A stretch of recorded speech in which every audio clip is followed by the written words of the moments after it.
Friend follower সবাই কেমন আছেন? আশা করি সবাই ভালো আছেন। এরই মাঝে আমি ভালো আছি। একটা ভিডিও আছে, ভিডিওটা দেখেন স্ক্রিনে।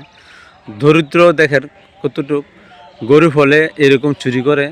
দেন একটি আপা পিছনে একটি বাচ্চা বেঁধে আর আরেকটি বাচ্চা গাছের তলায় বসে দিয়ে গেছে, কিন্তু এর স্বামী নেই। দেখেন সে একটি কলা আনতে গেছে এক বাইক দোকানের থেকে, চুরি করে কলাটা নিয়ে আসে। ওই বাইক দেখেন পিছন থেকে পিছনে দৌড়ে দৌড়ে আসে, আইসে দেখতেছে যে কলাটা নিয়ে মানে যাচ্ছে কোথায়, গিয়ে দেখে দুইটি বাচ্চা একটি কলাকে ভাগ করে খাওয়াচ্ছে। ওইটার একটু মুখে, ওই বাচ্চাকে একটু মুখে দেয়।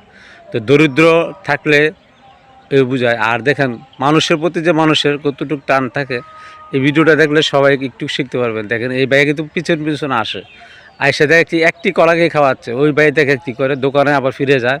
ফিরে গিয়ে তার দোকান থেকে দেখেন বিস্কিট, কেক, কলা, জুস যা কিছু আছে, সাথে কিছু পয়সা দিয়ে আসে, মানে ডলার বলে আর কি, কিছু ডলারও দিয়ে আসে। এটি চায়নাদের ভিডিও।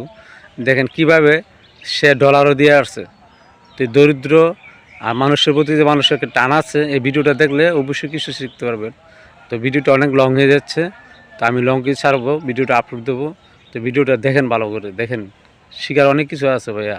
আমরা তো শুধু শুধু এই সেই করি। দেখেন ভিডিওটা দেখলে অনেক কিছু শিখতে পারবেন। যে জায়গায় দেখতেছেন সর্বোচ্চ একটা শেয়ার করে দিবেন, একটু ভালো করে সবাই যে দেখতে পারবে। আর একটি লাইক দিবেন। ভিডিওটা দেখেন, স্ক্রিন দেওয়া আছে, দেখেন মাটা কি করে, ছেলেদের জন্য কি করে একটু দেখুন। দেখেন মাটা কি করে, আর ওই ভাইয়ে কী করে দেখে গেছে একটু চিন্তা করে দেখেন। ওই ভাইয়ের মনটা একদম গলে গেছে, সেজন্য অনেক কিছু দিয়ে গেছে। তো ভিডিওটি যদি ভালো লেগে থাকে অবশ্যই লাইক কমেন্ট শেয়ার করবো। বারবার বলতেছি, ভালো থেকে সবাই সুস্থ থাকবে।